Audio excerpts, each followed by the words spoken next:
सृजन को पसंद करने के लिए, हमारा हौसला बढ़ाने के लिए आपका धन्यवाद। सृजन से जुड़े रहने के लिए इसे लाइक करें, शेयर करें, सब्सक्राइब करें और बेल आइकन को अवश्य ही प्रेस करें ताकि आप सबसे पहले जान सके सृजन के नए सृजन को। नमस्ते, कैसे हैं आप सभी लोग? आप सभी को आजादी के 75वीं सालगिरह की बहुत सारी शुभकामनाएं। आजादी का ये दिन मेरे लिए बहुत विशेष होता है क्योंकि आज मेरी मातृभूमि का तो जन्मदिन होता ही है, मेरी जीवनदायी माता का भी आज जन्मदिन होता है। आज मेरी माँ भी 75वें साल को पूरा कर रही है, तो ये दिन मेरे लिए बहुत खास है। और आज के दिन मैं अपनी टीम के साथ, आप सबके साथ कुछ ऐसे प्रश्न लेकर आए हैं, हम और हमारी टीम, जिसको आपस में बातचीत करना, जिनको समझना और जिन पे कार्य करना बहुत ही जरूरी है यदि हम चाहते हैं कि हम एक स्वतंत्र भारत के नागरिक कहलाएं। तो जैसे कि आप मेरी सब टीम से परिचित ही हैं, तो मैं वापस से आपको मेरी टीम से परिचित कराना चाहती हूँ। मेरे साथ स्क्रीन पर हैं डॉक्टर प्रियंका, मानस कुमार, सीए रौनक बंका, रिया त्रिवेदी और तरुण चांडक। तो हम सभी आज आपके साथ कुछ ऐसी बातें करना चाहते हैं जो विचारणीय तो है ही, साथ ही बहुत ज्यादा सुधार की आवश्यकता है यदि हम ये कहते हैं कि एक हम स्वतंत्र भारत के नागरिक हैं। जैसा कि आप सभी जानते हैं, एक समय था जब हम स्वतंत्र भारत के नागरिक थे, जिसे कि आर्यवर्त कहा जाता था, और उस वक्त हमारे जीवन में जो कुछ भी था सब कुछ एक समान था। हर व्यक्ति अपने हिसाब से स्वतंत्र था, अपने विचारों के लिए स्वतंत्र था, अपनी बोलने के, उनको हर तरीके के अधिकार थे। जाति प्रथा या आज छोटे बड़े का सम्मान था, पर जब बातचीत की आती थी या जब बात अधिकारों की आती थी तो अधिकारों के मामले में सभी समान थे। फिर वो चाहे स्त्री हो या पुरुष हो, किसी भी जाति का हो या किसी भी वर्ग का हो। फिर धीरे धीरे हमारी सभ्यता, संस्कृति, जो कि आज भी संपूर्ण विश्व में सबसे सर्वोत्कृष्ट मानी जाती है, लेकिन धीरे धीरे हम गुलामी की जंजीरों में जकड़ते चले गए। कभी मुगलों ने हमें गुलाम बनाया तो कभी अंग्रेजों। उसकी वजह सिर्फ एक ही थी, हमारी आपसी फूट और हमारा वैचारिक पतन, साथ ही हमारा अहंकार, जो धीरे धीरे हमें उन लोगों का गुलाम बनाता चला गया जो किसी भी मामले में हमसे उच्च कोटि के नहीं थे, वो हर मामले में हमसे पिछड़े थे। और आज अवस्था ये है कि विश्व का नंबर 1 देश, जो देश सर्वोत्कृष्ट हुआ करता था, आज बहुत सारे मामलों में पिछड़ा है। आज हम बहुत खुश होते हैं कि हम आजादी की 75वीं सालगिरह मना रहे हैं, पर कुछ सवाल जो मुझे और मेरी टीम को लगते हैं कि आज हमें डिस्कस करने चाहिए, हमें जिनके बारे में बातचीत करनी चाहिए, तो वो हम यहाँ बातचीत करने के लिए मौजूद हैं। तो सबसे पहले मैं वो जानना चाहती हूँ, पहले मैं ये सवाल मैं मेरी टीम से ही कर रही हूँ कि हम कहते हैं कि आज हम स्वतंत्र हो गए हैं, 75 साल हो गए। 75 साल एक लंबा अरसा होता है, तो क्या आप सबको भी ऐसा लगता है कि हम स्वतंत्र हो गए हैं, सही मायनों में स्वतंत्र हो गए हैं? और ये प्रश्न मैं आप सबसे इसके लिए पूछ रही हूँ कि मेरे और आपके बीच में एक जनरेशन, पूरी जनरेशन का गैप है, पूरी जनरेशन आगे चली गई है। तो वो मैं जानना चाहती हूँ कि जो चीजें मुझे भी महसूस हुई हैं, क्या वो चीजें आपको भी महसूस होती हैं? लेकिन उससे पहले मैं ये जानना चाहूंगी, क्या आपको भी लगता है हम सही मायने में स्वतंत्र हो गए हैं? मैं ये कहना चाहूंगी कि हम कई मायनों में स्वतंत्र है, बट स्वतंत्रता का सिर्फ यही मतलब नहीं है कि हम लोग सिर्फ हमें आज़ादी मिल गई है, कोई और हम पे रूल कर रहा था, और अभी हम लोग बिकॉज हमारी अपनी डेमोक्रेसी है, हमारी अपनी गवर्नमेंट है, सिर्फ इसी का मतलब ये एक बहुत छोटा सा एंगल है स्वतंत्रता का। बट कई एस्पेक्ट्स, कई फील्ड ऐसी है जिनमें हमें अभी और भी काम करने की जरूरत है। जैसे कि हम आगे आपसे बातचीत करेंगे, तो मुझे लगता है कि स्वतंत्रता एक बहुत बड़ा एस्पेक्ट है जिसमें हम लोग अभी अग्रसर हो रहे हैं उस ओर, बट काफी कुछ है जो हमें अभी काम करना है, जिसमें हमें काम करना चाहिए। और आप लोगों को, बाकी लोगों को क्या लगता है कि सच में हम स्वतंत्र हैं या अभी बहुत ज्यादा जरूरत है स्वतंत्र होने की? स्वतंत्रता हमें होना, हमारी सोच जो हमारा बीज बोता है, वो सोच हमारी अभी भी कितने घरों में स्वतंत्रता नहीं है।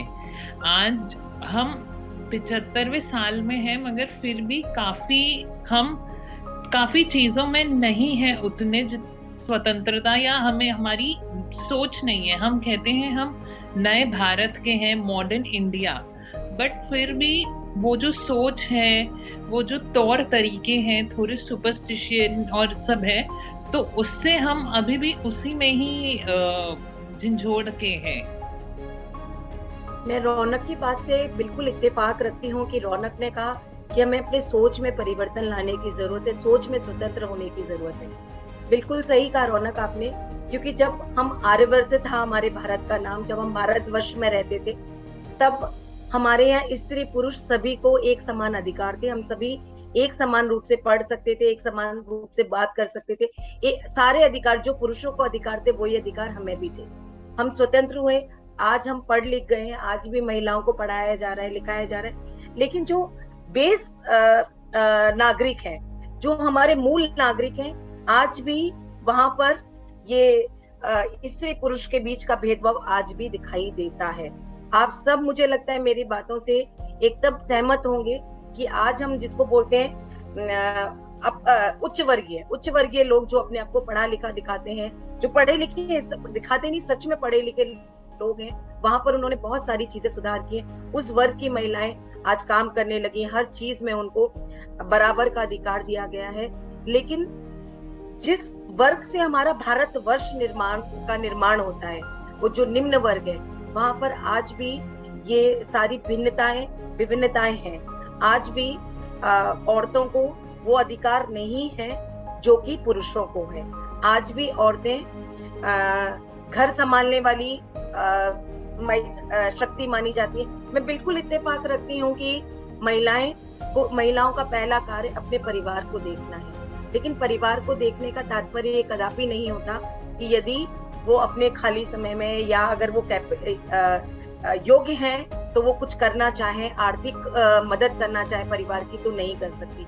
आज भी निम्न मध्य वर्गीय परिवार में महिलाएं शोषण का शिकार हो रही हैं। उनको मानसिक और शारीरिक यंत्रणाएं सहनी पड़ रही हैं। मैं, आप लोग क्योंकि एक युवा वर्ग है, तो मैं जानना चाहती हूँ कि इन सब चीजों को हम किस तरीके से दूर कर सकते हैं, हमें क्या करना चाहिए, और आपको भी क्या, जो चीज मैंने महसूस की, क्या आप भी ये चीज महसूस करते हैं? बिल्कुल, आपने बिल्कुल सही कहा संध्या जी, जो भी आपने बताया कि कैसे जो हमारा समाज है उसमें कैसे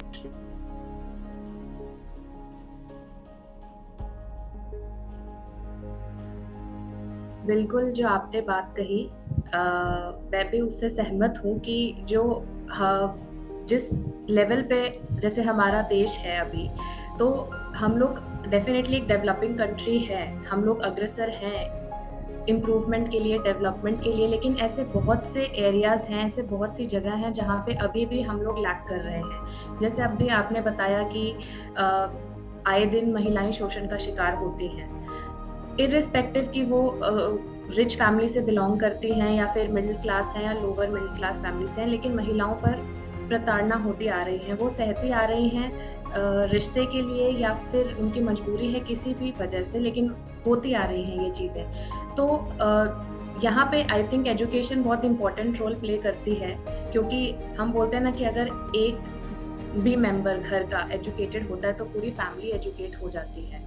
तो आई फील कि लड़कियों को जैसे प्रॉपर एजुकेशन नहीं मिल पाती है, प्राइमरी तक ही वो कर पाते हैं, उसके बाद उनकी फैमिलीज उनको सपोर्ट नहीं करती हैं, या लोगों की ये मेंटालिटी रहती है कि ज़रूरत नहीं है आगे परस्यू करने की। आज भी हम 21st सेंचुरी में जो रह रहे हैं उसमें भी, तो आई थिंक अगर हम लोग एजुकेशन पे काम करें, लड़कियों को पढ़ाएं, उन्हें इंडिपेंडेंट बनाएं, तो उनमें एक सॉर्ट ऑफ सेल्फ कॉन्फिडेंस आएगा। वो बाहरी दुनिया को फेस कर पाएगी। जैसे आजकल लड़कियों को क्या लगता है कि हम लोग डिपेंडेंट हैं किसी पे, तो इसलिए हम सहते हैं जुल्म जो भी उन पर हो रहे हैं, क्योंकि हम खुद का पालन पोषण कैसे करेंगे, या जो हमारे बच्चे हैं उनका कैसे पालन पोषण करेंगे।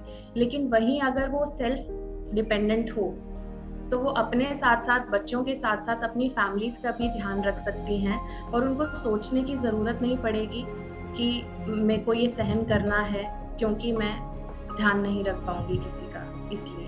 तो आई थिंक एजुकेशन बहुत इम्पोर्टेंट रोल प्ले करती है। रिया जी, मैं यहाँ पर एक चीज आपके साथ डिस्कस जरूर कहना चाहूंगी कि आज आर्थिक स्वतंत्रता को, आज महिलाओं ने कहीं आर्थिक स्वतंत्रता को अलग तरीके से तो नहीं ले रखा। आज बहुत सारे घरों में परिवार टूट रहे हैं, और उनका जो विघटन हो रहा है उसका बहुत बड़ा कारण कहीं ना कहीं ये जो आर्थिक स्वतंत्रता आई है वो है। क्या आपको भी सही में लगता है कि आर्थिक स्वतंत्रता का मतलब सिर्फ धन कमाना है? मुझे लगता है कि आर्थिक स्वतंत्रता के साथ साथ हमारा जो नारीत्व है वो नारीत्व नहीं छूटना चाहिए। हमारे नारीत्व के वो जो कर्तव्य है, एज ए एक नारी होने के नाते जो हमारा कर्तव्य है, वो कर्तव्य कहीं हमें पीछे नहीं छोड़ने चाहिए। लेकिन आज कहीं ना कहीं ये बहुत तेजी से बढ़ता चला जा रहा है कि लोग महिलाएं आर्थिक क्षेत्र में आगे बढ़ रही हैं, पर परिवार कहीं ना कहीं विघटित हो रहा है, छूटता जा रहा है। तो क्या नहीं लगता आप लोगों को कि हमें इस सोच को परिवर्तित करना चाहिए कि नारी आर्थिक रूप से तो स्वतंत्र हो ही, क्योंकि ये हमारे समाज में हमेशा से कि आप जिस योग्य हैं, जिस लायक हैं, आप हर कार्य को करने के लिए स्वतंत्र हैं। लेकिन प्रकृति ने भी मनुष्य ने जो मनुष्य बनाए, उन्होंने दो कैटेगरी हमको बनाकर भेजी, एक महिला और एक पुरुष। तो कुछ ध्यान में रखकर व्यवस्था की गई थी, और वो व्यवस्थाएं जब तक उन प्रॉपर जिस तरीके से चलनी चाहिए थी, जिस तरीके से चली, तो समाज संगठित होकर रहा। लेकिन जैसे जैसे आजादी के नाम पर हमने उन चीजों का कुछ अलग ही मतलब निकालने लगे हम, ऐसा मुझे लगता है। मुझे नहीं मालूम कि मैं जो सोच रखती हूँ वो कितनी सही है, या आप युवाओं को कितनी सही लगती है। मैं आपकी ओपिनियन जानना चाहती हूँ, आपका विचार जानना चाहती हूँ कि मुझे ऐसा लगता है कि आर्थिक स्वतंत्रता का मतलब सिर्फ धन कमाना नहीं। आर्थिक स्वतंत्रता का मतलब है कि आप अपने परिवार का जो पालन पोषण का कार्य है वो तो करना ही है आपको, साथ में आपको अपने परिवार को आर्थिक दृढ़ता भी प्रदान करनी है, और परिवार को संगठित कर। तो ये मैं जानना चाहती हूँ, मेरा ये विचार है, आप लोग क्या सोचते हैं? धन्यवाद। मैंने बाकी सभी के भी अपने अपने मत सुने। तो संध्या जी, मैं आपको इस बात पे कहना चाहूंगी कि जैसे कि हमारे संस्कृति में बहुत चलता हुआ, आज नहीं बहुत पहले से एक चलता हुआ स्लोगन आ रहा है, यत्र नार्य पूज्यन्ते तत्र देवता रमन्ते। यानी कि जहाँ पे नारी की पूजा होगी वहां पे ही देवता का उपस्थिति होगी। तो जैसा कि आपने कहा कि आजकल ज्यादातर ये देखने को आता है कि जो ज्यादातर डाइवोर्स वगैरह के केस चल रहे हैं, उसका भी मेन कारण जो है वो ईगो की वजह से ही है। क्योंकि पहले ये होता था कि झगड़ा भी होता तो लेडीज को ऐसा लगता कि मैं सह रही हूँ, कि मैं मीन्स आगे मेरी फैमिली कैसे होगी। लेकिन आजकल अब ये हो चुका है कि मीन्स जो सेकेंड हाफ होता है उसको भी यही लगता है कि मैं भी कमा रहा हूँ, और दोनों का आजकल जो सॉरी का जो कहा जाता है वो भाव बहुत कम होते जा रहा है। कोई भी आप कहना चाहते हैं कि क्षमा का भाव, करुणा का भाव, दया का भाव हम महिलाओं के भीतर कम होता जा रहा है? नहीं, महिला के बारे में ही नहीं, सिर्फ पुरुष के बारे में भी। हाँ, मतलब दोनों के बारे में कोई भी झुकना नहीं चाहता है दोनों में से। सामंजस्य नहीं बैठाना चाहते लोग। हाँ, क्योंकि यही है कि क्योंकि हमारे शास्त्रों में तो बहुत पहले ही कह गए हैं कि हम तो चाहे अगर छोटे छोटे पुरानी कथाएं भी देख ले, हमने तो यही देखा है कि राम जी ने तो सीता जी के खोजने के लिए वन भी बना दिया, और कृष्ण जी राधा के लिए तरसने के लिए कितने दिन रह गए। बिल्कुल तो ये तो हमने देखा ही है। तो ये मीन्स हमें छोटे छोटे एग्जाम्पल है कि मीन्स, वरना बहुत लोग कहते हैं कि पहले के जमाने में ऐसा होता था। जब हम देखेंगे कि पहले के जमाने में कभी भी ऐसा स्त्रियों के साथ कुछ भी नहीं हुआ। यस। जब भी आज जो हो रहा है, बिल्कुल सही तरुण कह रहे हैं आप, कि आज जो महिलाओं के साथ हो रहा है उस जमाने में कभी भी नहीं हुआ। कभी भी आपने नहीं सुना होगा कि जो घटनाएं आजकल हो रही हैं उस तरह की घटनाएं। कभी भी स्त्रियां कहीं पर भी किसी भी तरह से घूमने के लिए स्वतंत्र थी, जाने के लिए स्वतंत्र थी, बात करने के लिए स्वतंत्र थी। आपने शास्त्रों में सुना होगा बड़ी बड़ी विदुषियां हुई हैं जो कि पुरुषों के साथ बैठकर वाद विवाद में भाग लिया करती थी। तो मैं एक कॉन्सेप्ट जो आप लोगों से, जो आप सभी ने कहा, सहना वर्ड, कि स्त्रियां सहती हैं, तो बस मैं वो जानना चाहती हूँ, क्या आपको भी ऐसा लगता है कि घर परिवार को लेकर चलना और घर परिवार को लेकर चलते वक्त यदि बड़ों ने कुछ कह दिया तो उसको क्या सहना कहा जाना चाहिए?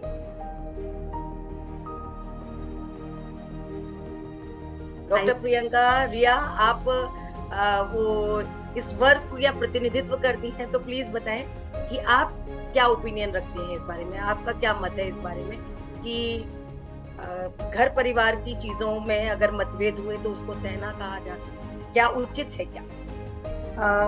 अगर मेरा पर्सनल ओपिनियन ये है कि सबसे पहले जब हम लोग ये सब डिस्कशन जब मैं सुन रही थी तो मेरे दिमाग में एक ही वर्ड आ रहा था continuously, the word was balance.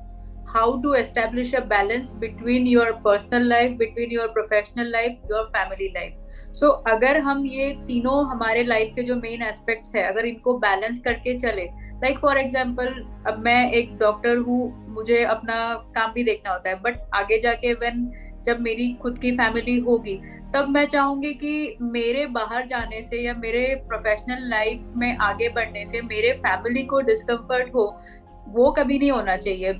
जैसे कि आपने बताया अगर प्रकृति ने 2 जेंडर्स बनाए हैं तो उसका कोई ना कोई वजह है, तो वो जो बेसिक क्राइटेरिया है उसको रिस्पेक्ट करते हुए हमें अपने, उसका मतलब ये नहीं है कि बीइंग अ गर्ल हमें पैर पीछे लेने हैं अपने, बट हमें साथ में लेकर चलना है परिवार को भी और अपने पर्सनल प्रोफेशनल लाइफ को भी। एंड वो बहुत आसानी से हो जाता है, बट जरूरत है वही। और आजकल टू बी फ्रैंक काफी बिकॉज ऑफ एजुकेशन और हमारी जो ये सोच में परिवर्तन आया है, तो वी हैव, हमारे पास उस तरीके के लोग परिवार में हैं, बेटर हाफ भी काफी सपोर्टिंग ही होते हैं जो हमें भी इस और अग्रसर करते हैं। तो मेरे ख्याल से अगर हम उचित बैलेंस बनाकर ये एस्पेक्ट में काम करें तो ये जो सहना वर्ड जो आपने बताया, मुझे नहीं लगता ये सहना होगा। It is a mutually cooperated Endeavour. This is what मेरा विचार। जैसे आपने डॉक्टर प्रियंका, आपने जैसे बैलेंस बोला, पहले हम एग्जाम्पल देते थे इंदिरा गांधी, कल्पना चावला, मगर आज जो स्टार्टअप कल्चर है इंडिया में, जैसे नायका करके जो वेबसाइट है, जो वो चलाती हैं, वो एक महिला है और वो भी अबव 50 की है, फाल्गुनी नायर, एंड वो ऑलमोस्ट अभी one of the richest Indians in the richest Indians हैं। एंड उनको अगर देखें तो वो भी बैलेंस बना के चलती हैं। और कितने हम, जैसे इंदिरा नूई जी है और बड़े बड़े, पर रौनक, यहाँ पर हम बात कर रहे हैं कि हम ये कुछ एक एग्जाम्पल हैं उच्च वर्गीय जिनको हर तरीके की सुविधाएं हैं। यहाँ पर जब आज हम बात कर रहे हैं तो हम उस वर्ग की बात कर रहे हैं जिससे भारत वर्ष कहलाता है, जो वर्ग भारत वर्ष कहलाता है। उच्च वर्गीय अगर हम परसेंटेज भी देखने जाएंगे तो उच्च वर्ग का परसेंट बहुत कम है और निम्न मध्यम वर्गीय जो परसेंटेज है हमारी जनसंख्या का वो बहुत ज्यादा है। तो ये जो हमें बदलाव लाना है, ये बदलाव एक उच्च वर्ग में आ गया है, मध्यम वर्ग में भी आ गया है, लेकिन निम्न मध्यम वर्गीय वर्ग में लाना बहुत जरूरी है। और मैं बिल्कुल इत्तेफाक रखती हूँ रिया की बात से कि जैसे रिया जी ने कहा कि इसके लिए हमें शिक्षा को एक माध्यम बनाना चाहिए और हमें स्पेशली निम्न मध्यम वर्गीय, जो निम्न वर्गीय लोग हैं, स्पेशली जो घर में काम करते हैं या मजदूर वर्ग है, वहां पर उन लोगों को इस तरह का शिक्षा देनी चाहिए, इस तरह से समझाना चाहिए और उनके लिए हमें कुछ ऐसी व्यवस्था करनी चाहिए कि उनके बच्चे स्कूल जाएं और जाकर वो वहां पर एजुकेशन लें और सही मायने में अपने आप को, अपने विचारों को ना आगे कर सके, अपने विचारों को, जिसको मतलब उन्नति जो बोलते हैं, विकास तभी दिखाई देगा जब उन बच्चों के भीतर कुछ परिवर्तन आएगा। अब हम चलते हैं एक दूसरे एस्पेक्ट की ओर कि आज आजादी के 75 साल हो गए। हमारी भाषा संस्कृत और हिंदी हमारी मूल रूप से 2 भाषाएं रही हैं जिन्होंने हमें पूरे विश्व भर में सम्मान दिलाया। और आज हमारी हिंदी और संस्कृत भाषा ही शायद सबसे ज्यादा पिछड़ी भाषाओं में आ गया है। और स्पेशली आज आप युवा वर्ग, मैं अपनी टीम की बात नहीं कर रही हूँ, मैं बाकी और युवा वर्ग की बात कर रही हूँ, जहाँ पर हिंदी में बात करना या संस्कृत की पढ़ाई करना या संस्कृत के बारे में बात करना थोड़ा बहुत ज्यादा सम्मान की निगाहों से नहीं देखा जाता। और इस दौर से शायद हम सभी निकलते हैं।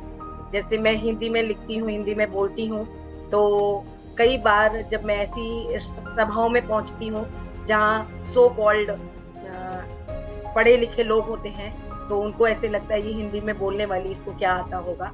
लेकिन आपको हर जगह अपने आप को प्रूव करना पड़ता है अगर आप हिंदी में बात कर रहे हैं। तो क्या आपको नहीं लगता नहीं है कि ये अभी भी हम स्वतंत्रता में ही जी रहे हैं? स्वतंत्रता की बात करते हैं, कहाँ है स्वतंत्रता कि जहाँ आप अपनी मातृभाषा में बात करने में आपको शर्म आती है, जहाँ आप अपनी मातृभाषा में नहीं बोल सकते। मैं ये नहीं कहती कि आप बच्चों को इंग्लिश मत सिखाइए। अंग्रेजी एक इंटरनेशनल लैंग्वेज है और अंतरराष्ट्रीय स्तर पर आगे बढ़ने के लिए उसकी जानकारी होना अति आवश्यक है। पर क्या आपको नहीं लगता कि हमें हमारे बच्चों को हिंदी बोलना, लिखना, सीखना, पढ़ना सिखाना चाहिए? क्या लगता है आप लोगों को कि इसके लिए हमें किस तरीके से कदम आगे बढ़ाने चाहिए? आप इस सृजन के प्लेटफॉर्म से जुड़े हैं और पूरी तरीके से हिंदी के उसमें जुड़े हैं, तो आप आने वाली जनरेशन को, आज आप युवा हैं, कल आपकी शादियां होंगी, कल आपके बच्चे होंगे, तो उस प्रोस्पेक्ट से मैं आप लोगों से जानना चाहती हूँ कि जब आपके बच्चे होंगे तो किस तरीके से आप अपने बच्चों को हिंदी भाषा के का ज्ञान कराएंगे और किस तरह से उस क्षेत्र में आगे बढ़ेंगे? आई थिंक जो आपने अभी बोला कि हमारी जो हिंदी भाषा है, हम उसको आजकल कम तवज्जो देते हैं दूसरी भाषाओं के कंपैरिजन में। तो कहीं ना कहीं आई थिंक हम लोग ही फॉल्ट पे हैं, क्योंकि अगर भाषा हमारी है तो जिम्मेदारी भी हमारी ही है। और जैसे कि आपने कहा कि आजकल का जो चलन शुरू हुआ है कि लोगों को लगता है कि अगर हम इंग्लिश में नहीं बात कर रहे हैं, कोई भी ग्लोबल लैंग्वेज में नहीं बात कर रहे हैं, तो हम कूल नहीं कहलाएंगे। ये एक टर्म हो गया है। हम लोग इनसिक्योर फील करते हैं कि दूसरों से हम लोग कैसे कम्पीट करेंगे, हम उनके साथ कैसे खड़े रह पाएंगे अगर हम लोग इंग्लिश का नहीं यूज कर पाएंगे। फॉर दैट मैटर हम लोग लेकर चलते हैं कि आई थिंक हम यहाँ पर आज जितने भी जन हैं सभी इंग्लिश से परिचित हैं, लेकिन फिर भी कहीं ना कहीं हमारा रोजमर्रा में यही प्रयास रहता है कि हम उसको कैसे बेहतर करें, हमारी वोकैब कैसे बढ़ाएं, हम कैसे उसमें और एलिक्वेंट हो। लेकिन शायद ही हम में से कोई होगा, आई मीन हम तो हिंदी साहित्य से जुड़े हैं, लेकिन शायद ही आज के टाइम में कोई ऐसा होगा जो रोज सोचते होंगे अरे हमें हिंदी की अपनी जो साहित्य है उससे भी एक कनेक्ट रखना है, हमें अपनी हिंदी पर जो पकड़ है उसको भी मजबूत करना है। क्योंकि क्या है, हमारे जो आसपास जो वातावरण है वो ऐसा हो गया है कि सब जगह हमें सिर्फ यही फीड किया जा रहा है कि इंग्लिश एक ऐसी लैंग्वेज है, या फॉर दैट मैटर कोई भी लैंग्वेज ले लीजिए, ग्लोबल लैंग्वेज की, वो आपको आनी चाहिए, आपका एक स्टैंडर्ड मेंटेन होता है, एक सॉर्ट ऑफ हम उसको अलग नजरिए से देखते हैं उस व्यक्ति को कि अच्छा उसको वो भाषा आती है तो वो सुपीरियर है दूसरे से। आप कॉलेजेस जाइए, स्कूल जाइए, किसी भी एडमिनिस्ट्रेशन डिपार्टमेंट में जाइए तो इंग्लिश आमतौर पर इतने फर्राटे से वो बोलते हैं, और वहीं आप देखेंगे कि कोई व्यक्ति जाकर हिंदी में उनसे बात करता है तो 1 मिनट के लिए तो वो रुक जाते हैं, अच्छा ये प्रश्न पूछ रहे हैं आप। तो वो जो एक नॉर्मलसी है हिंदी को लेकर वो कम हो रही है। रिया, मैं आपसे एक बात जानना चाहती हूँ जी। आपने कहा कि जो फर्राटे से इंग्लिश बोल रहे होते हैं और अचानक से वो रुक जाते, तो आपको क्या ऐसा नहीं लगता कि जो लोग घर में हिंदी में बात करते हैं अचानक से वो इंग्लिश बोलते बोलते ये रुक जाना और हिंदी पर सोचना, आपको नहीं लगता ये वापस से उस परतरता की निशानी है कि हम वापस से वो गुलामों के युग में जाते चले जा रहे हैं। हम घर परिवार में, मुझे लगता है आज 80% लोग हिंदी भाषा में बात करते हैं अपने घरों में। आज हमारे घरों का कल्चर, जिस कल्चर को हम बिलोंग करते हैं, हम वो सो कॉल्ड उन लोगों को छोड़ दें जो अपने आप को थोड़ा अलग उसमें स्ट्रेटा में पाते हैं, उनकी बात हम छोड़ दें तो हम बच्चों से, और उसमें अगर हम यही करते रहेंगे तो क्या हम वापस से उसी युग में नहीं चले जाएंगे जिस युग से निकलने में हमें बरसों लगे और 75 साल से हम स्वतंत्रता को एंजॉय कर पा रहे हैं। तो वापस से क्या उसी युग में नहीं चले जाएंगे अगर हम इसी कल्चर पर चलते रहे तो? मैं इस बात पे ये कहना चाहूँगा कि जैसा कि दीदी आप संध्या जी ने ये प्रश्न किया कि हम क्या पिछले जमाने में ना चले जाए। आजकल का जो ज़माना चल रहा है वो ऐसा हो चुका है कि अगर मैं बाई चांस आपको नहीं जानता हूँ, कहीं आपको रोड में मिलता हूँ, अगर आप फ़ोन में मैं हिंदी नहीं लेता, फॉर एग्जांपल आप जैसे कि मथुरा के हो, आप ब्रज भाषा में बातचीत कर रहे हो और मैं भी ब्रज का ही हूँ, तो एक अगर आपको पता चलेगा कि ये भी ब्रज का है तो अपने को एक दोनों में अलग सा कनेक्शन फील आता है कि अरे ये तो हमारे ही गांव के है या हमारी एरिया के है। और ऐसा हम ज़्यादातर लोगों में होता है कि हम अपने घर में भी जाके बताते हैं, अच्छा पता है आज हम वहाँ पे गए थे ना तो हमें वो मिले। ये ज़्यादातर सामान्यतः सबके साथ ही होता है। तो ये हो चुका है कि जो ज़माना में आप बात कर रहे हैं हम पीछे ना चले जाए।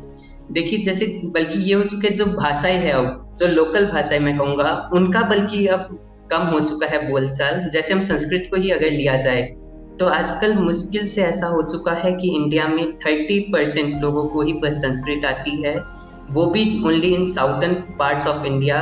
नॉर्दर्न पार्ट्स ऑफ इंडिया का अगर रेशियो देखें तो 90% लोगों को संस्कृत नहीं आती है। और उन लोगों को अगर बोला जाए कि संस्कृत में, उनको बस यही लगता है हाँ खाडंती पठंती वगैरह वगैरह जो था वो संस्कृत था।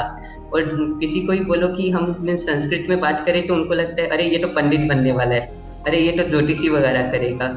तो अब ये हो चुका है कि धीरे धीरे चाहे हम पीछे ही जमाने में जाएंगे लेकिन ये है कि वो वापस से उभर के आएंगे, लोगों को पता चलेगा। अब जैसे हम धीरे धीरे देखी जाए कोई भाषा ऐसे हो चुकी है, हमारी भाषा तो भी आजकल लोग जानते हैं। बहुत सारे ऐसे ट्राइबल पार्ट्स ऑफ इंडिया है जिनकी भाषा सिर्फ वही लोगों को पता है और धीरे धीरे वो बहुत कम हो रही है। क्योंकि हम सिंपल एग्जाम्पल यहाँ में भी एक आपसे वो बात करना चाहती हूँ कि ऐसे नेशनल लैंग्वेज हमारे संविधान में भी हिंदी हमारी राष्ट्रभाषा के रूप में प्रथम दर्जे पर आती है। पहला नंबर हमारी हिंदी भाषा को दिया गया है। हिंदी हर प्रांत में, हर प्रदेश में पढ़ाई ही जाती है। तो हिंदी और एक ऐसे स्तर तक पढ़ाई जाती है, आई थिंक कि मुझे लगता है 10वीं के स्तर तक कंपलसरी मतलब भाषा के रूप में पढ़ाई जाती है। तो अगर आप 10, 15, 13 साल तक आप 3 साल प्री प्राइमरी के पढ़ते हो, फिर 10 साल तक ये पढ़ते हो, तो 13 साल में आप इतने योग्य तो हो ही जाते हो कि आप हिंदी के बारे में बात कर सको, हिंदी को पढ़ सको, हिंदी को समझ सको। लेकिन उसके बाद भी अगर आप हिंदी को बोलने में, मैं ये नहीं कहती कि जहाँ जरूरी है वहां पर भी आप हिंदी ही बोलें, जहाँ जरूरी है इंग्लिश में बात करना वहाँ इंग्लिश में बात करें, लेकिन जहाँ आवश्यक नहीं है वहां पर भी आप सिर्फ इसके लिए अंग्रेजी बोलें क्योंकि वहां पर आपको अपने आप को दिखाना है कि आप पढ़े लिखे हो। आज इंग्लिश बोलना पढ़े लिखे होने की निशानी और हिंदी बोलना ना पढ़े लिखे होने की निशानी के रूप में जो दर्शाया जाने लगा है, मुझे ऑब्जेक्शन उस बात से है। मुझे ऑब्जेक्शन इंग्लिश बोलने से ऑब्जेक्शन नहीं है, ऑब्जेक्शन इस बात से है कि अगर हम अपनी मातृभाषा, आज आप सबके अपनी माएँ हैं, हर की माँ सबको सबसे प्रिय होती है। क्या प्रियंका की मम्मी बहुत ज्यादा एजुकेटेड है या प्रियंका की मम्मी बहुत खूबसूरत है, तो क्या रिया अपनी माँ को छोड़कर प्रियंका की माँ के पास चली जाएंगी, या रौनक अपनी मम्मी को छोड़कर मानस की मम्मी के पास चले जाएंगे? जब हम नहीं करते तो अपनी मातृभाषा के साथ ऐसा क्यों करते हैं? तो मैं इसमें ये एक प्रकाश डालना चाहूँगा। जैसे हम बस छोटे से मैं 2 देशों का एग्जांपल लेता हूँ। एक तो जैसे हम चाइना का लेते हैं, वहाँ पे सिर्फ चाहे कुछ भी हो जाए, चाइनीज मीन्स ओनली चाइनीज। वहाँ पे व्हाट्सएप भी नहीं चलता है, फेसबुक भी नहीं चलते हैं, उनके खुद के है। और मैं दूसरा एग्जांपल लूंगा पाकिस्तान का।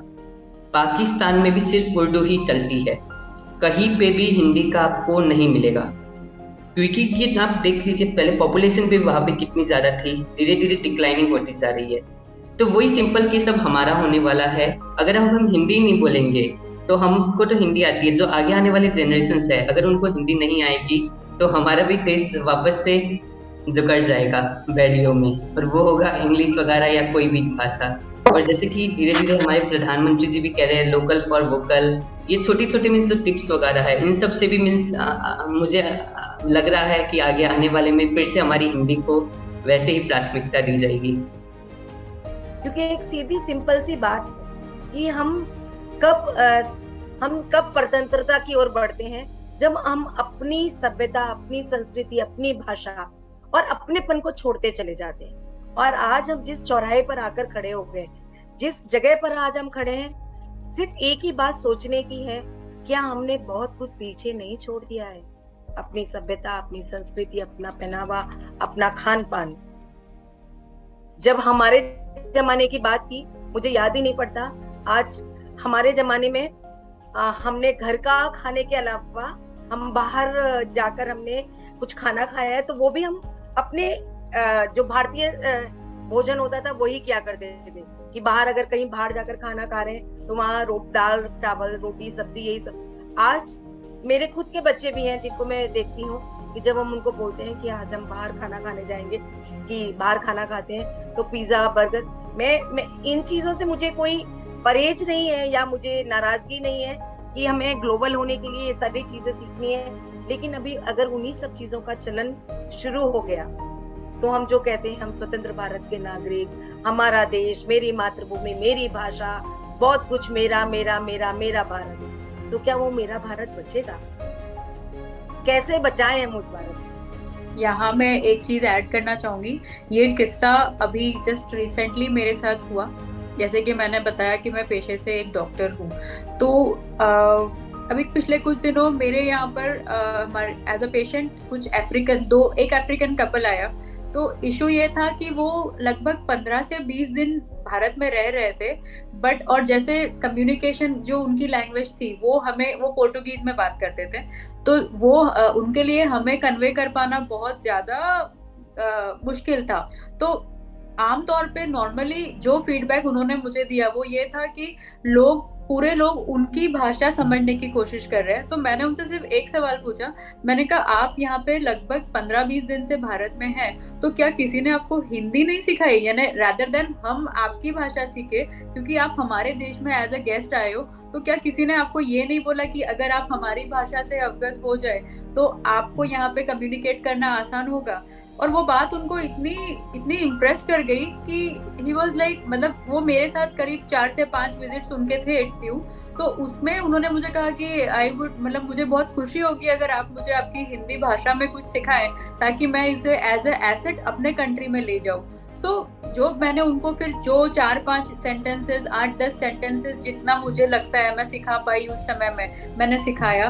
वो दिन है, आज का दिन है। आज भी मुझे उनके मैसेजेस जब आते हैं, पहले जब आते थे तो वो पोर्टुगीज में आते थे, मुझे ट्रांसलेटर पे उसको ट्रांसलेट करके पढ़ना होता था, अभी वो हिंदी में वो मैसेजेस कर रहे हैं। तो आई थिंक कि हमें इस तरीके से अपनी डेली लाइफ में, डेली प्रैक्टिस में हमारी बहुत ही बढ़िया।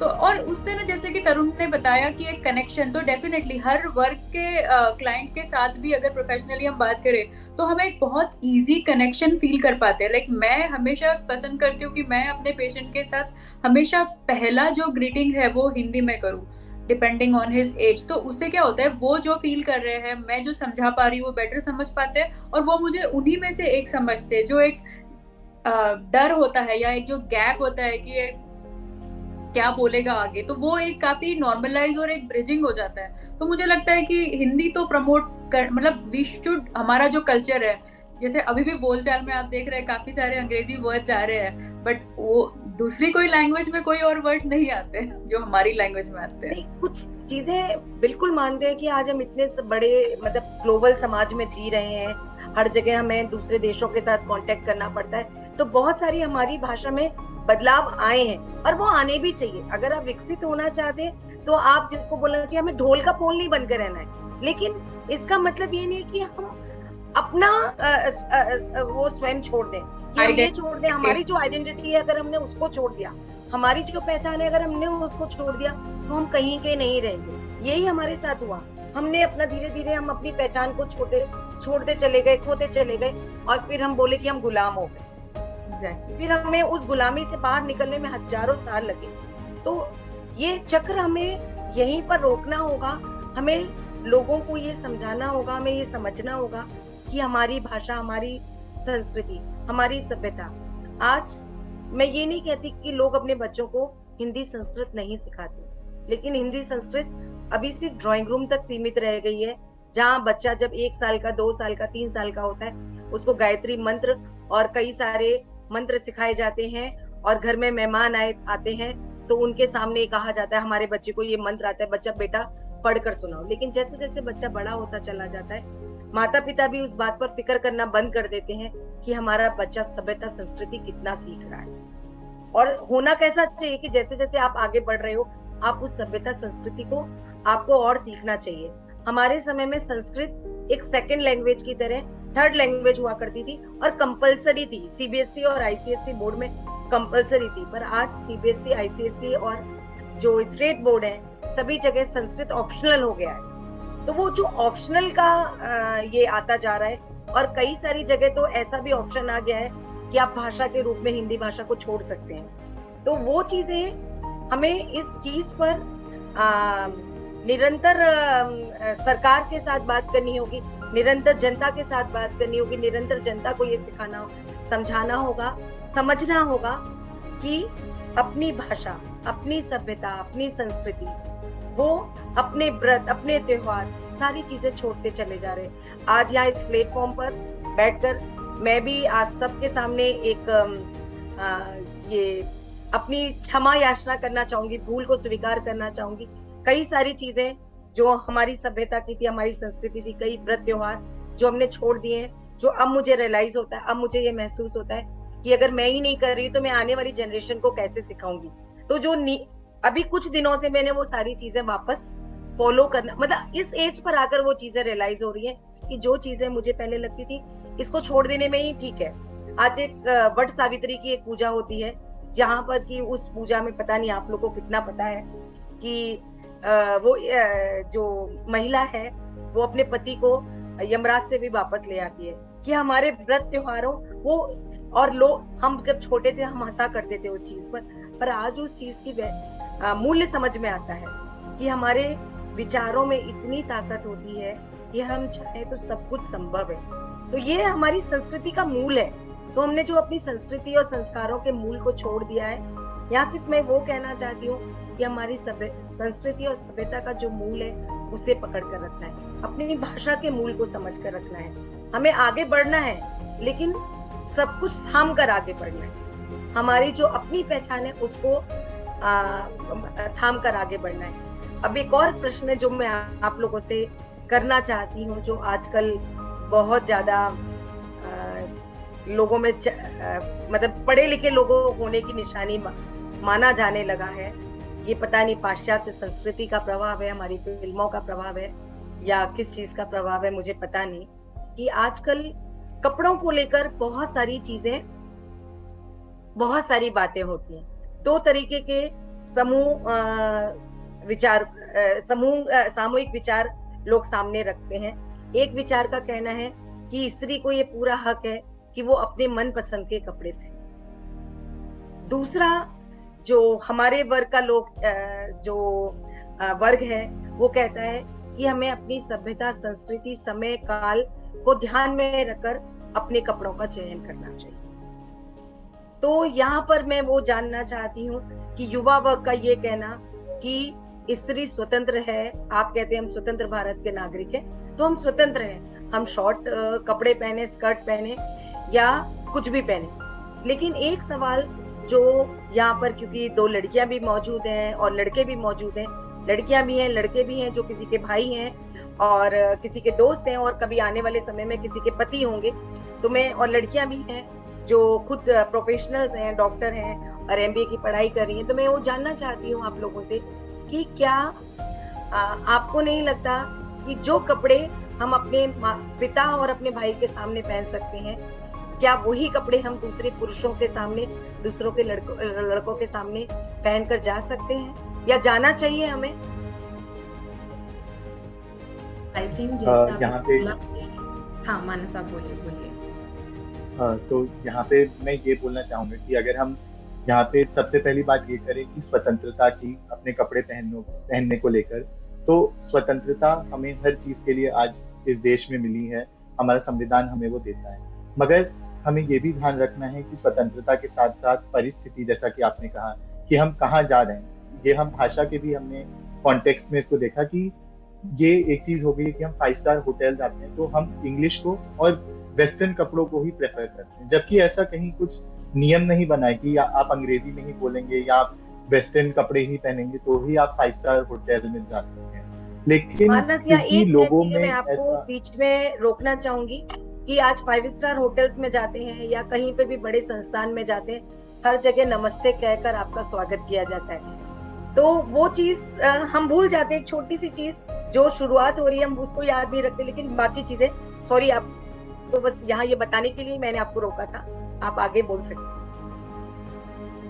नहीं, बिल्कुल बिल्कुल। और ये चीज मुझे लगता है कि हमारे अंदर बिल्कुल बचपन से बच्चों के अंदर डाल दी जाती है कि आप अगर किसी बाहरी जगह पे जा रहे हैं, और हुआ क्या है कि हमने ये मान लिया है कि जो पश्चिमी सभ्यता है वो हमसे ऊपर है, हमें उसकी बराबरी करनी है। हमने एक कंपैरिजन सेट किया है कि अगर पश्चिमी सभ्यता में लड़कियां इस तरीके के कपड़े पहनती हैं तो हम भी पहनेंगे, या लड़के इस तरीके के कपड़े पहनते तो हम भी पहनेंगे। तो ये जो चीज है हमें इससे बाहर निकलना है। बिल्कुल लड़कियों को जैसे वो कपड़े पहनना चाहती हैं, या फॉर दैट मैटर किसी भी इंसान को जैसे वो तैयार होना चाहते हैं, जैसे वो कपड़े पहनना चाहते हैं, उसकी पूरी आजादी है।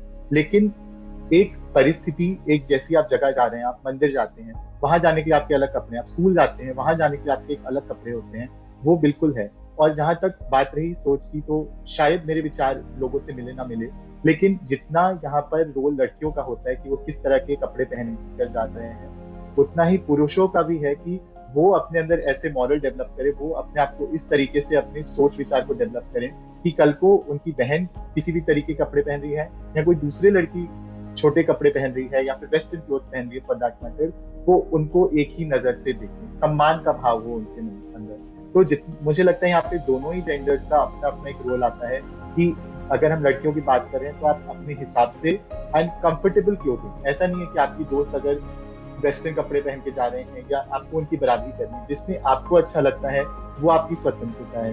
क्योंकि वही होता है कि हमारे फ्रेंड्स ग्रुप में हमारे साथ भी होता है कि अगर किसी ने एक तरीके के कपड़े पहनना शुरू किए, या फॉर दैट मैटर अगर 4 लोग एक तरीके के कपड़े पहन रहे हैं, तो हमारे मन में आता है कि हम क्यों नहीं इनके जैसे पहने। लेकिन हम ये नहीं सोचते कि हमारा क्या मन है, हमें किस चीज में कंफर्टेबल लगता है। तो यहाँ पे मुझे लगता है दोनों ही स्त्रियों का, पुरुषों का एक रोल आता है कि पुरुष अपने अंदर ये मॉडल डेवलप करें कि वो चाहे उनकी अपनी बहन हो चाहे कोई दूसरी स्त्री हो, उनको सम्मान के भाव से देखें। और स्त्रियों का भी एक रोल आता है कि वो अपने कपड़े पहनने के तरीकों को अपने चॉइस से बिल्कुल लें, और दूसरी लोगों से ज्यादा इन्फ्लुएंस होके या दूसरी सभ्यता से इन्फ्लुएंस होके उसका चुनाव ना। मैं यहाँ पे ये कहना चाहूँगा, जैसे मानस ने कहा थोड़ा सा, तो मैं ये बहुत एक कॉमन एग्जांपल देता हूँ। जैसे कोई भी न्यू ईयर पार्टी होती है, हम बॉयज जो भी होंगे सबसे पहले अलमारी खोलेंगे, देखेंगे कोट पैंट कौन सा है, न्यू ईयर की पार्टी है तो, और गर्ल्स देखेंगे कि वेस्टर्न ड्रेस कौन सा है। ये एक कॉमन एग्जांपल है छोटा सा। और जब दिवाली का दिन आता है, बॉयज़ का होता है कि कौन सी शर्ट पैंट पहनूं, और गर्ल्स का होता है, पहले की ये होता था कि मीन्स लेडीज और साड़ी पहनती थी, अब ऐसा हो चुका है अरे नहीं यार उस दिन तो इतना काम होता है, साड़ी कहाँ से ओढ़ेंगे, इससे अच्छा कोई भी सूट डाल लिया वो भी चलेगा। तो जैसे बॉयज़ का भी मैं एक कॉमन एग्जांपल देना चाहूँगा। जैसे यहाँ पर हम 3 जन बैठे हैं बॉयज़, बस मैं आप तीनों से ये कॉमन मीन्स आप दोनों से पूछना चाहूँगा कि आप दोनों में से धोती कितने जनों को पहननी आती है? मेरे हिसाब से एक या वो भी नहीं। मुझे नहीं आती है धोती पहनने। हाँ, तो धीरे धीरे देखिए, मीन्स जब हम पर्टिकुलरली ना जब जाते सिर्फ लड़कियों पे ही बात करते हैं कि लड़कियां ऐसे कपड़े पहनते हैं, भाई लड़कों को भी देखो, लड़के भी पहले तो पूरा बंद थे, पहले ऊपर चोला डाल लेते, नीचे धोती पहनते थे। आप भी तो वहां से कैप्री पे आ गए हो। आप भी जब घर से बाहर निकलते हो, कभी आपने कोई लड़की ने थोड़ी बोला होगा ये लड़के को देखो ये 3/4 में घूम रहे, कभी कोई लड़की ने कमेंट नहीं किया होगा आज तक।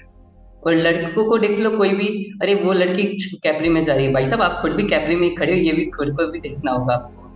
तो ये जो धीरे धीरे चेंजेस आ रहा है, अगर हम सोच ले कि नहीं भाई बस हम साल में एक दिन हमारा ट्रेडिशनल ड्रेस पहने, जैसे मीन्स मराठी में लवानी साड़ी होती है गणेश चतुर्थी पे, जेंट्स लोग, मेरे को ये मराठी कल्चर का बहुत अच्छा लगता है कि जब गणेश चतुर्थी आती है वो लोग पूरा ट्रेडिशनल होते हैं, चाहे कोई भी हो, मीन्स धोती वगैरह पहन के ऊपर कुर्ता, और लेडीज भी पूरा लवानी साड़ी या जो भी होता है वो पूरा ट्रेडिशनली तैयार होके। तो जो ये धीरे धीरे जैसा हम कह रहे हैं कि मॉडर्नाइज हो रहे हैं, मॉडर्न तो हमें होना है, मैं ये नहीं कहता कि आप न्यू ईयर वाले दिन धोती पहन के जाओ, लेकिन साथ में जो आपके कल्चर है उसको भी आपको साथ में लेके चलना होगा, बैलेंस करके दोनों को एक साथ चलना होगा। अब मैं इसमें एक चीज बोलना चाहूंगा, जैसे मैं ऑफिसेज में जाते हैं कॉर्पोरेट्स में, तो ऑफ कोर्स जो मेन है उनके लिए तो शर्ट पैंट या फॉर्मल शर्ट वैसा ही है, बट जो आजकल फीमेल्स है उनके लिए भी जैसे साड़ी आजकल फॉर्मल में कंसिडर होने लगता है, बड़ी बड़ी मीटिंग्स में लोग साड़ियाँ पहनते हैं। एंड आप अगर हम ऑफिस में जाते भी हैं तो मैक्सिमम जो फीमेल पॉपुल हैं वो लोग काफ़ी हमें कुर्ती या उसमें दिखेंगे, तो थोड़ा चेंज आ रहा है धीरे धीरे towards our traditional Indian clothes also. बहुत ही बढ़िया, और मुझे लगता है ये आना भी चाहिए कि हमारी जो सभ्यता संस्कृति है, आज आप देखो फॉरेन कंट्री से लोग आते हैं, विदेशों से लोग आकर यहाँ पर साड़ी पहनना। मैं एक वेडिंग में गई थी, एक शादी थी, वहां पर मेरी ननद की शादी थी, उनके हस्बैंड यूएसए में रहते हैं, तो वहां से उनके बॉस आए थे, उन्होंने स्पेशली वहां से हमें बोल के रखा था कि जो उनकी वाइफ है वो साड़ी पहनेंगी, और हमने उनके लिए पूरी व्यवस्था करके रखी थी कि हम उनको साड़ी पहनाएं, और वो इतनी खुश थी, उनको लग रहा था कि दुनिया का सबसे नायाब तोहफा मिला है जब हमने उनको साड़ी पहनाई। तो हर चीज का मेरा बारंबार जो कहना है वो यही कहना है कि हमारी सभ्यता, हमारी संस्कृति, हमें उसे छोड़ नहीं देना है, हमें आगे बढ़ना है, लेकिन अपनी सभ्यता, अपनी संस्कृति, अपनी मातृभाषा, अपना भोजन जो हमारी पहचान है। आप सोचिए अगर आपकी पहचान खो जाएगी। आज मैं बोलती हूँ रौनक बंका, मानस कुमार, तरुण चांडक, आज तरुण चांडक, डॉक्टर प्रियंका कलंत्री, डॉक्टर रिया त्रिवेदी, आज आप अपने नाम के साथ रिया त्रिवेदी से पहचाने जाए। रिया हजारों हैं, डॉक्टर प्रियंका हजारों हैं, डॉक्टर तरुण बहुत हैं, लेकिन तरुण चांडक एक ही है, डॉक्टर सीए रौनक बंका एक ही है। तो वो जो हमारी पहचान है, क्या अपनी पहचान खोकर जीना ही स्वतंत्रता है? मैं ये जो क्वेश्चन आप सबसे करना चाहती हूँ, और उस पहचान को हमें कैसे बनाए रखना है, उसके लिए आप सब युवाओं से सहयोग चाहते हैं कि आप अपने अपने एरियाज में, अपने अपने क्षेत्रों में लोगों को इस बात के लिए उत्साहित करें, इस बात के लिए मोटिवेट करें कि वो अपनी सभ्यता, अपनी संस्कृति, अपना कल्चर, अपना खान पान, अपना सारी चीजें सीखें। आज जो बाहर देशों से लोग आते हैं, अगर आप उनको वो आपके यहाँ भोजन के लिए आ रहे हैं, और अगर आप उनसे पूछते हैं वो आप क्या खाना पसंद करेंगे, तो उनके मुंह से, जो भारतीय उनके मुंह से एकदम निकलता है दाल चावल रोटी सब्जी। और अगर विदेशी भी आते हैं तो उनको आप पूछते हैं कि आप क्या खाना चाहते हैं, तो उनका भी एक ही कहना होता है, आपका जो पारंपरिक खाना है आप वो हमें खिलाइए। वो तो जब वो ये सारी चीजें, मैं ये नहीं करती वो कर रहे हैं इसके लिए हमें करना, हमें इसके लिए करना है क्योंकि हम एक समृद्ध देश के नागरिक हैं, एक समृद्ध सभ्यता, समृद्ध संस्कृति के वारिस हैं, और आप लोग आने वाले, आप लोगों को ही ये चीजें आगे ले जानी है। तो इसके लिए आप लोगों को ही एफर्ट डालने होंगे, और आप, मेरी टीम बहुत एफर्ट डाल रही है इन चीजों के लिए। जिस तरीके से आपने सृजन के विकास में काम किया है, जिस तरीके से आपने हिंदी साहित्य के लिए काम किया है, वो निश्चय ही बहुत ज्यादा सम्मान के जनक तो है ही, साथ ही बहुत ज्यादा प्रशंसा के लायक भी है। और आप लोगों से ही ये उम्मीद है सारे समाज को कि कि आप समाज में परिवर्तन करेंगे। एक आखिर बात और जो मैं आप सबके साथ करना चाहती हूँ वो ये कि आज हम बारंबार ये कहते हैं कि हाँ 75 साल हो गए, लेकिन एक बार बैठकर जरा सोचिएगा जरूर कि 75 सालों में हमने कितना खोया है और कितना पाया है। मुझे लगता है हमने खोया ही खोया है। पाया तो सिर्फ पाश्चात्य सभ्यता है, पाया तो पाश्चात्य संस्कृति है, पाया तो सिर्फ पाश्चात्य पहनावा है। खोया है हमने अपनी सभ्यता, अपनी संस्कृति, अपनी भाषा और अपनी पहचान। और आज आजादी के इस 75वें वर्ष में सच में मन में एक दुख है। 75वां साल मनाने का जितना उत्साह है उससे कहीं ज्यादा दुख है कि 75 सालों में हमने बहुत कुछ खो दिया है जो वापस हमें पाना है। और उस वापस पाने में मैं आप युवाओं का सहयोग चाहती हूँ और चाहती हूँ कि आप सभी इस क्षेत्र में कार्य करें और वापस से भारत को वो उसी सोने की चिड़िया जो कहलाती थी, जहाँ डाल डाल पर सोने की चिड़िया करती हैं बसेरा, वो भारत देश है मेरा। सोने की चिड़िया का मतलब ये नहीं था कि सच में सोने की चिड़िया हुआ करती थी, वहां सोने की चिड़िया से तात्पर्य था हमारी सभ्यता, हमारी संस्कृति, सब कुछ स्वर्णिम थी, सबसे ऊपर थी, सबसे आगे थी। मैं यहाँ किसी होड़ में नहीं डालना चाहती आपको कि आप किसी सभ्यता संस्कृति से होड़ करें, लेकिन हम जो थे हम उससे आगे बढ़े। तो आप सबसे यही उम्मीद और यही आप लोगों से कामना की प्लीज आप सब लोग इस क्षेत्र में काम करेंगे और वापस से भारत को भारतवर्ष बनाने के लिए प्रयत्नशील रहेंगे। आप सबसे ये उम्मीद के साथ धन्यवाद कहना चाहूंगी, लेकिन उससे पहले मैं चाहती हूँ कि हमारी टीम वापस से जो हमारा सपना है, जो सच में जो एक समय था चला गया, वापस उस समय को हम लाना चाहते हैं जहाँ डाल डाल पर।